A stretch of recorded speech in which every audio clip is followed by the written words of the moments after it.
Baru-baru ni Ketua Pemuda UMNO Malaysia ada menyuarakan satu isu beras. Dia buat satu tindakan pergi kilang. Adakah tindakan Ketua Pemuda tu ada yang tepat ataupun macam mana? Lepas tu MCA pula komplain Lepas tu MC baru komplain. Apa cerita? Saya ingat macam ni, saya ucap syabas kepada Yang Berhormat Dr. Akmal, sahabat saya.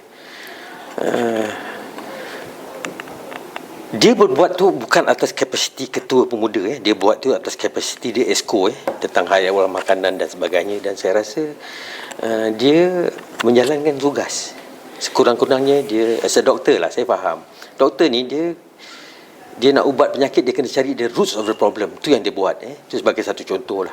Cuma saya rasa lebih manis kalau dia bawa sendiri agensi-agensi yang terlibat, KPD, NK ke, pengguna ke, kan, lebih cantik lah.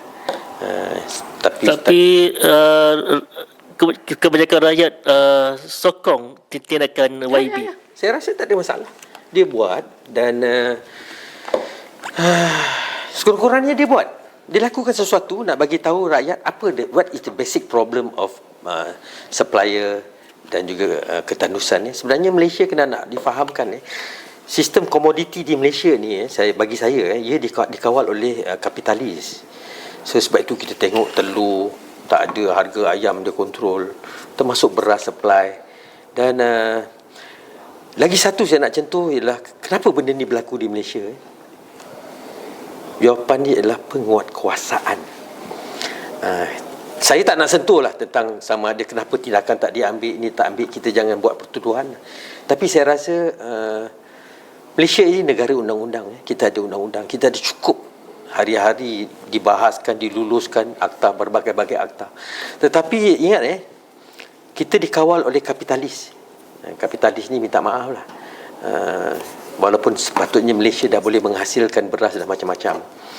Saya tak nak komen tu, tapi bagi saya penguatkuasaan penting dan ini harus menjadi agenda utama. Supply of beras dan harga beras tidak boleh naik. Ini bukan masalah dunia, ini masalah penguatkuasaan kita kurang. Sebab itu saya rasa bahawa, dan kenapa kurang? Mungkin menteri yang terlibat tidak menjalankan tugas dengan baik. So dia kena ambil pragmatic solution tentang isu ini. Dan saya setuju apa yang Dr. Amal buat. Dan gaya memang adalah, itulah cara doktor, straight forward to the point, nampak kasar. Tapi saya ingat cakap kuat pun kalau tak ada tindakan tak boleh. So teruskan. Dia tak susah. Buat satu test dose, dan saya ingat di negeri Johor pun kena buat. Biasa kalau ESCO tak turun, Yang Amat Berhormat Menteri Besar dia akan turun untuk pastikan. Dan kadang-kadang kita pun kena faham bahawa propaganda nak memburukkan kerajaan ini pun memainkan peranan. Contoh, saya bagi contoh. Dulu kita ada raid army, kononnya daripada DAP ya kononnya. Tapi sekarang tiba-tiba senyap.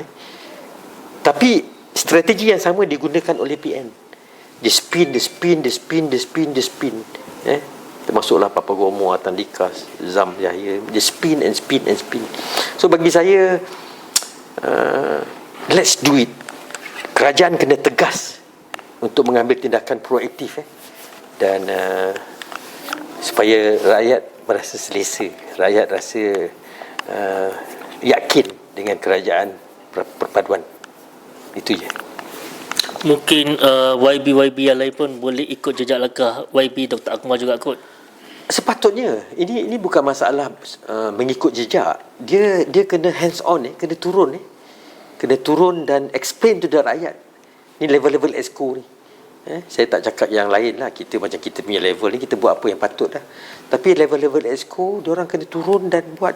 Saya tak nampak pun menteri kan asyik-asyik cerita tak cukup, nak suruh tanam sekarang. Ini bukan masalahnya.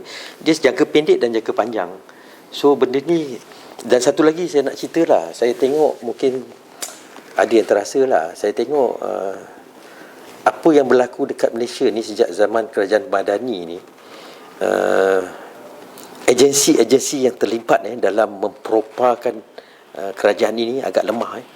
Saya berani sebut JKOM, dan saya juga berani sebut Menteri Komunikasi pun saya ingat dia lebih pada fokus benda-benda yang dia kena genuine memain peranan dan membantu maksudnya mengeratkan hubungan di antara Menteri Komunikasi dengan media-media supaya dapat berjalan. Rakyat macam tak nampak apa yang dibuat, padahal banyak. So agensi-agensi ni gagal. Buatlah rombakan, buatlah satu affirmative action supaya ini, contohnya TikTok dikawal oleh pihak sebelah sana. Tak tahulah duit ke apa ke, sebelah sini tak ada. Minta maaf kita tak belanjakan duit kepada cyber trooper, kesian dia. Macam AA sendiri pun kan minta bantuan untuk apa. Bagi saya, kita kena serius lah dalam benda ni. Kita buat baik 1000 kali pun, tapi kalau tak dihebarkan, asyik yang negatif-negatif keluar ni, dia tidak akan capai kepada kebaikan kepada kerajaan madani dan juga kerajaan Odidi. Itu je.